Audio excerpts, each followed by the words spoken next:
जब मैं सुबह उठता था तो मेरी पत्नी अपने कपड़े चेंज कर रही होती थी। मैंने पत्नी से पूछा कि कपड़े क्यों चेंज करती हो, तो कहती कि आपको गलत फहमी हुई है। मैं जो कपड़े रात को पहनती हूँ वही है, ऐसा रोज होने लगा। लेकिन पत्नी नहीं मानी और रात को मुझे पता भी नहीं चलता कि मैं कब सोया था। एक दिन मैंने रूम में कैमरा लगा दिया।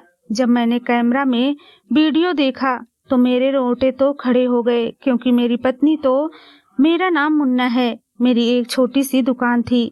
मैं लोगों के टीवी वगैरह ठीक किया करता था। मेरी उम्र 28 साल हो गई थी जब तक मेरी शादी नहीं हुई थी। और जब मैं शादी करना चाहता था, मेरी मम्मी पापा नहीं थे और मेरा सिर्फ इकलौता भाई था, इसलिए कोई शादी करवाने वाला भी नहीं था। जब तो खुद किसी के घर जाकर कह नहीं सकता कि मैं लड़का हूँ और आपकी बेटी देखने आया हूँ। मेरे एक बहुत अच्छे बड़े मामा थे जो माँ की जगह थे। कहते थे कि 2 बार माँ माँ बोला जाता है तो मामा बनता है। बस यही बात है कि वो बहुत अच्छे थे।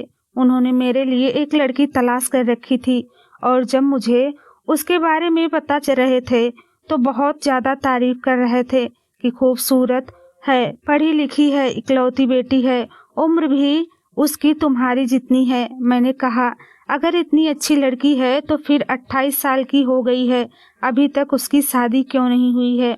तो मामा ने कहा कि दरअसल उसे खुद कोई पसंद नहीं आता और उसके माँ बाप ने कहा है जब तक इसे कोई पसंद नहीं आएगा हम शादी नहीं करेंगे। तुम्हारी तस्वीर देखकर उसने तुम्हें पसंद कर लिया है। अच्छे लोग हैं, उसके भी ज़्यादा रिश्तेदार नहीं हैं। विवाह की रस्म हो जाएगी। दहेज देने वाला कोई नहीं है और हमारी तरफ से भी कोई मांग नहीं है, तो जल्दी जल्दी शादी हो जाएगी। तुम्हारी पत्नी तुम्हारे पास आ जाएगी। ना कोई मंगनी की टेंशन, ना कोई विदाई लेने का मामला है, बस शादी करके साथ ले जाना है।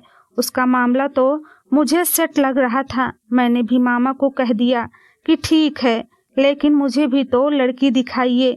मगर मामा ने कहा उन्होंने लड़की की फोटो नहीं दी। वो कहते हैं कि हम अपनी बच्ची का फोटो किसी को नहीं देते, ना ही किसी को दिखाते हैं।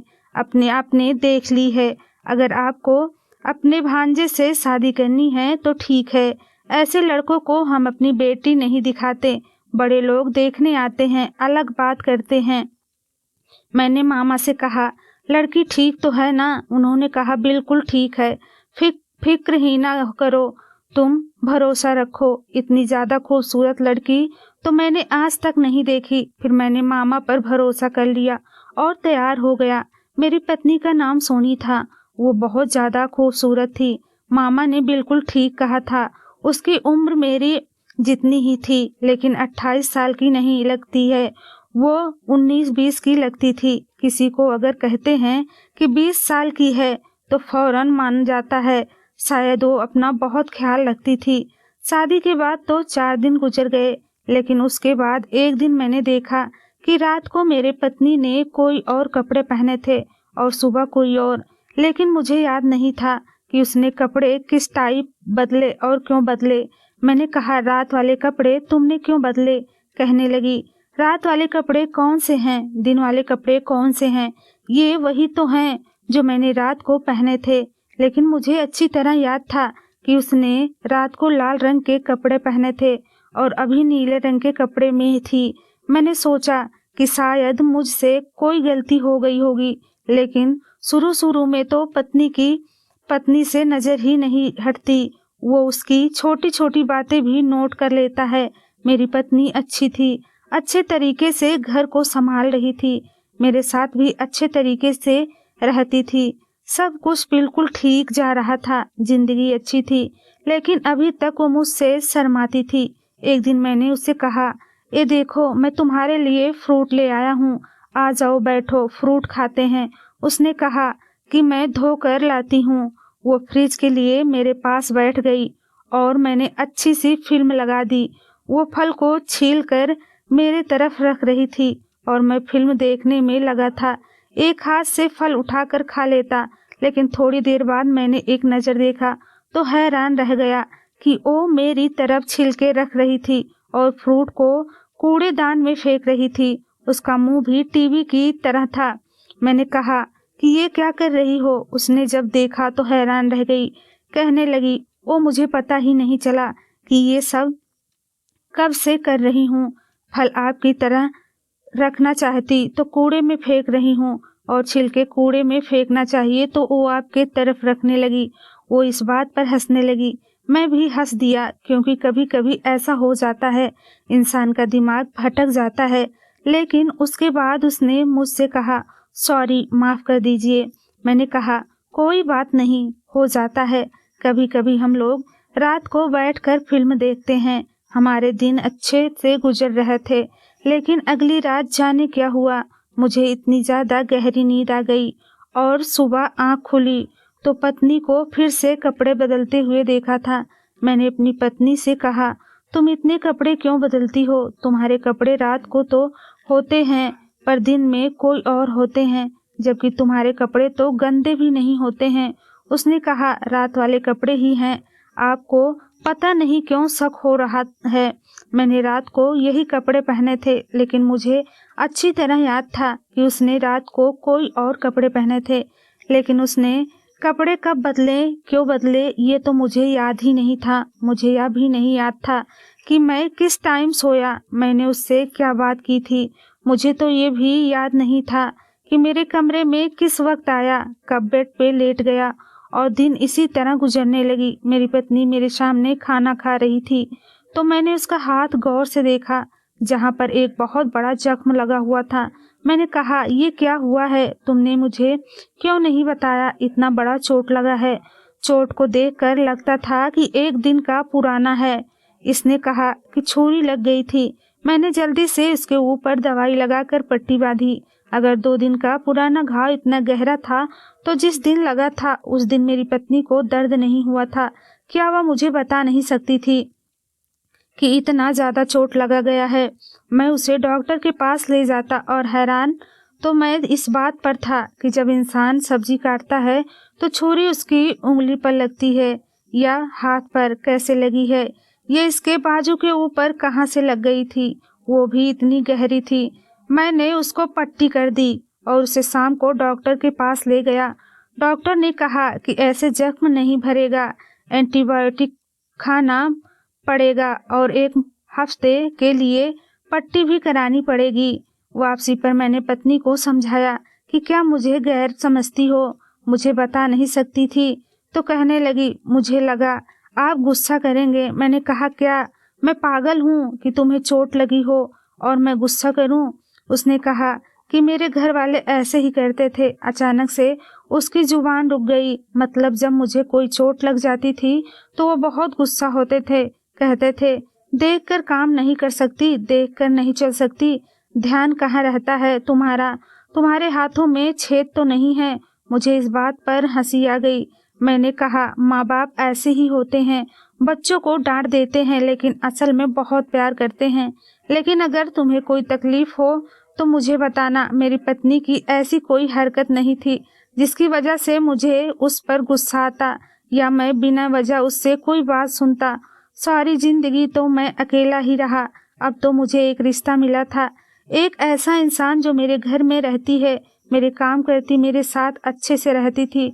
तो फिर मैं उसके साथ क्यों बुरे तरीके से पेश आता? लेकिन रात होते ही मुझे इतनी गहरी नींद आने लगता कि मैं जो करना चाहता वो भी नहीं कर पाता था। अपनी पत्नी के साथ बैठकर कुछ देर बातें कर लेता। इंसान उस लम्हे को अच्छा गुजार लेता है जब पत्नी को देख लेता है कि कितनी प्यारी है मेरी पत्नी। लेकिन रात होते ही मैं कमरे में आता और घोड़े गधे बेचकर सो जाता था, और सुबह ही मेरे आँख खुलते और मुझे यह भी ना याद होता कि रात को क्या हुआ था। खाना खाने तक की बातें मुझे याद होती, उसके बाद की सारी बातें भूल जाता। अचानक से ज्यादा नींद क्यों आ रही है? मैंने क्या किया था अपने साथ?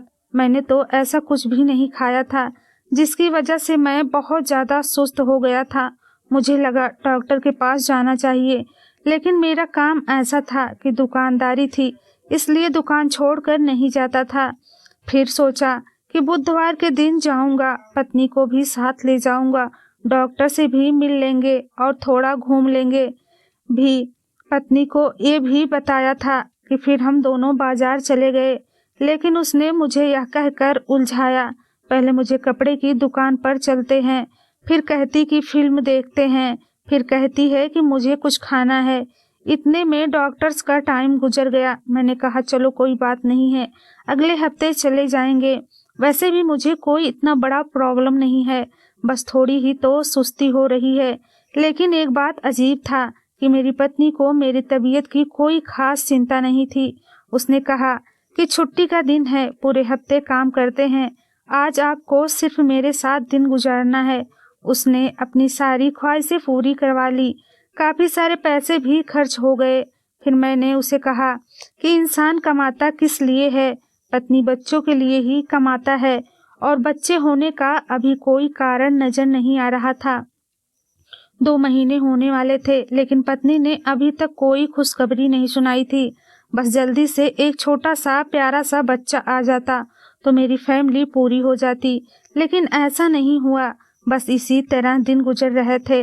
पत्नी को कपड़े बदलने की बड़ी आदत थी, लेकिन एक बात बहुत हैरान करने वाली थी कि वो जब भी बाजार जाती तो ढेर सारे कपड़े लेती। जो कपड़ा वो एक बार पहन लेती वो दोबारा नहीं पहनती थी।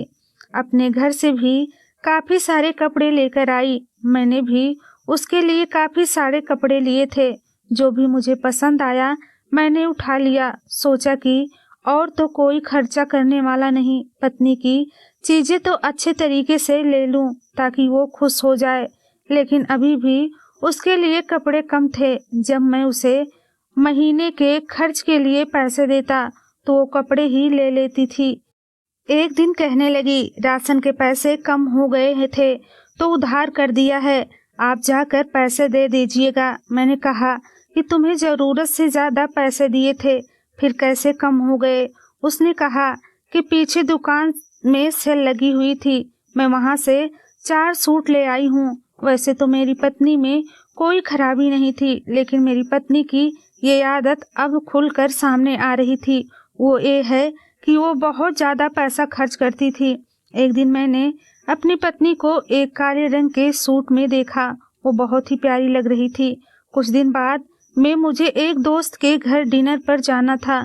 मैंने उसे कहा कि शाम को तैयार हो जाना, तो 2 घंटे पहले उसका फ़ोन आया कि कपड़े कौन सा पहनूं। मेरे पास तो कोई कपड़े नहीं हैं। मैंने कहा ये औरतों का प्रॉब्लम क्या है, अलमारी भरी पड़ी होती है फिर भी कहती हैं कि मेरे पास कपड़े नहीं हैं। तो मैंने कहा कि वह काला फ्रॉक पहन लो, उसमें तुम बहुत प्यारी लगती थी। उसने कहा वो तो मेरे पास नहीं है, न जाने कहाँ चला गया। मैंने कहा कहाँ चला गया, यहाँ से क्या मतलब, घर में होगा। उसने कहा नहीं वो नहीं है, आप मेरे लिए कोई सूट लाइए। मैंने उसके लिए इस टाइम सूट नहीं ले जा सकता था क्योंकि महीने का आखिरी चल रहा था। मुझे कोई अच्छा सूट 3-4 हज़ार वाला लेना पड़ता। मैंने कहा वही पड़ा होगा, उसका सूट उसको नज़र नहीं आ रहा होगा। मैं घर चला गया।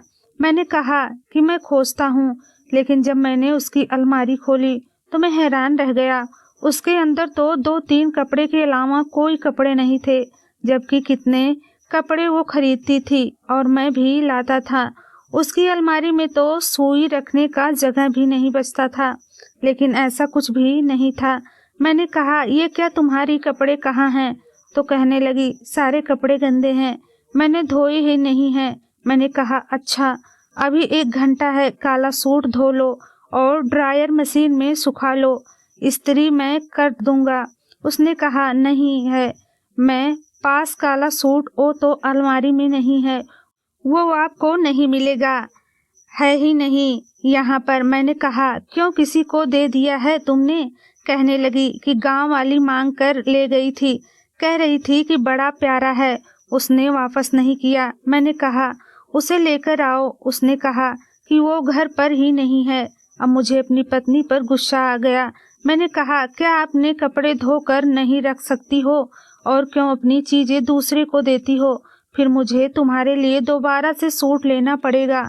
मैं जल्दी जल्दी बाजार गया, उसके लिए अच्छा सा सूट लिया, मेरी जीभ खाली हो गई। गुस्सा भी बहुत आ रहा था, लेकिन दावत पर जाना था, इसलिए मूड खराब नहीं करना चाहता था। पत्नी को कहा कि तैयार हो जाएं और हम दावत पर चले गए। लेकिन दावत पर जाकर वो देखकर मैं हैरान रह गया था। मेरी पत्नी बड़ी खूबसूरत लग रही थी। सब लोग उसके बारे में अच्छी तरह बात कर रहे थे। मैंने उसे अपने दोस्तों की बीवियों के पास छोड़ दिया और खुद दोस्तों के पास चला गया। वो औरतें से बातें कर लेगी। दूर से देखकर ही ऐसा लग रहा था कि अच्छी भली बातें हो रही हैं। हो सकता है हमारी ही बुराई हो रही हो। फिर काफी अच्छा माहौल था। पार्टी का खाना भी लगने वाला था, लेकिन थोड़ी देर के लिए किसी औरत के चिल्लाने की आवाज आई। जब वहां देखा तो होश उड़ गए कि मेरी पत्नी ने मेरे दोस्त के पत्नी को सर में कांच की बोतल उठाकर दे मारी थी। उसे बहुत ज्यादा चोट लग गया था। वो बहुत दर्द में थी। मेरा दोस्त अपनी पत्नी की तरफ बढ़ा। सब लोग मेरी पत्नी को हैरानी से देख रहे थे। मेरी पत्नी भागकर जाकर गाड़ी में बैठ गई। मैंने अपने दोस्त के पत्नी की मदद करने की कोशिश की, लेकिन मेरे दोस्त ने कहा कि दफा हो जाओ यहाँ से, अपनी पत्नी को अभी मत लेकर जाना। सब लोग मुझे अजीब नजरों से देख रहे थे। मैं गाड़ी में आया। मैंने कहा, ये तुमने क्यों किया? लेकिन मेरी पत्नी भी बेहोश पड़ी थी। मैं भी हैरान रह गया। उसे अस्पताल ले गया। डॉक्टर ने कहा आपकी पत्नी डर की वजह से बेहोश हो गई है। मैं हैरान रह गया। उसे घर ले गया।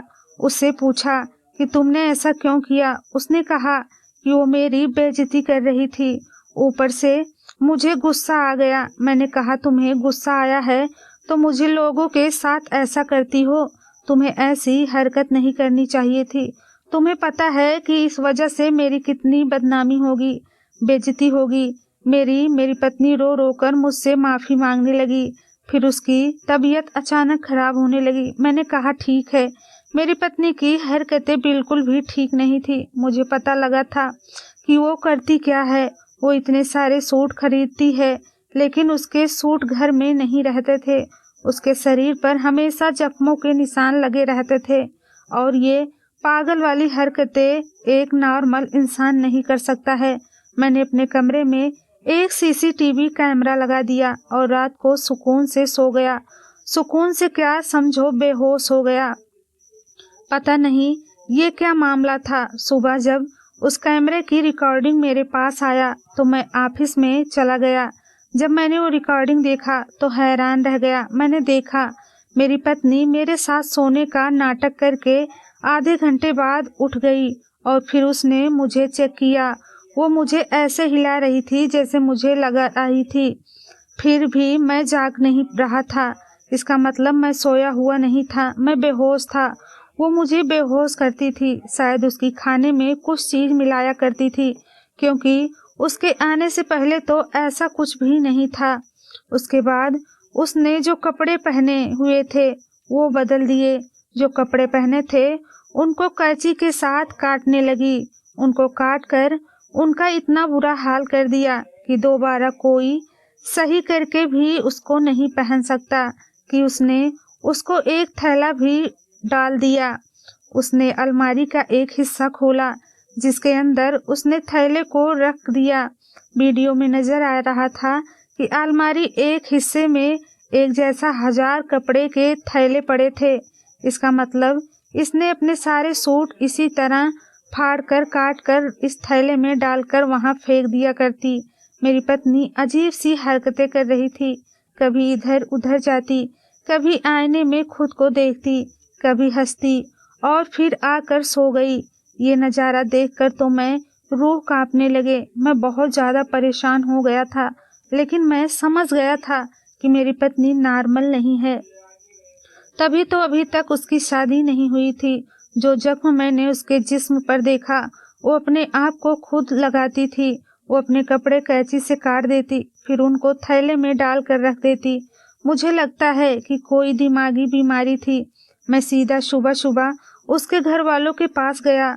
उनको थोड़ी बहुत वीडियो भी दिखाई, सब कुछ बता दिया। उन्होंने कहा हमारी बेटी को दिमागी बीमारी है, तभी तो इसका शादी नहीं करती थी। तुम तो अकेले इंसान हो, तुम्हारे पास कोई नहीं था, इसलिए तुम्हारे रिश्ते के लिए हमने हाँ कर दी और इसको तुम्हारे साथ भेज दिया। नहीं तो सास नंद का मामला होता तो फिर पहले दिन से ही पता चल जाता, लेकिन तुम अकेले होते थे इसलिए शायद तुम्हें पता ही नहीं चला। मैं हैरान हो गया। मैंने कहा, मेरी जिंदगी को बर्बाद कर दिया, अब मैं क्या करूँगा। उन्होंने कहा, हमने उसका बहुत इलाज करवाया लेकिन यह ठीक नहीं होती है। डॉक्टर कहते हैं कि इसे पागल खाने में भिजवा दो। मैंने कहा, आपको यही करना चाहिए था, मेरी जिंदगी तो बर्बाद ना होती। कैसी औरत जो मुझे बेहोश कर रही है, कल तो मुझे जहर भी दे सकती है। मैं अपनी पत्नी को उसके घर वालों के पास छोड़ आया। मैंने कहा, इसका इलाज करवाई, अगर ये ठीक होगी तो दोबारा अपना लूँगा, नहीं तो मुझे इसे छोड़ना पड़ेगा। वो लोग मजबूर थे, उन्होंने मुझे भी मजबूर बना डाला था। इसके पास कोई चारा नहीं था, मेरे पास भी कोई चारा नहीं था। वो अपने घर में ही थे। कहते हैं कि हम इसका इलाज करवा रहे हैं, लेकिन पता नहीं असर हो रहा है या नहीं। मुझसे झूठ बोल गए। मेरी पत्नी की सच्चाई मुझे नहीं बताई थी। अगर वो मुझे बता देते तो आज ये सब कुछ न होता। अब है तो मेरी पत्नी, अगर ठीक हो गई तो दोबारा से अपना लूँगा, नहीं तो उसको मुझे छोड़ना पड़ेगा। लेकिन ऐसा नहीं करना चाहता, मैं उसके साथ रहना चाहता हूँ। मैंने कहा, आप लोग इलाज कराइए, इलाज के बारे में पैसे मैं दूंगा। मुझे नहीं पता था क्या क्या होगा, वह ठीक होगी या नहीं, लेकिन फिलहाल बस यही दुआ है कि अगर वो ठीक होती है तो ठीक हो जाए, क्योंकि वो मेरी पत्नी है, मैं उसके साथ रहना चाहता हूँ। बस यही मेरी ज़िंदगी की कहानी है।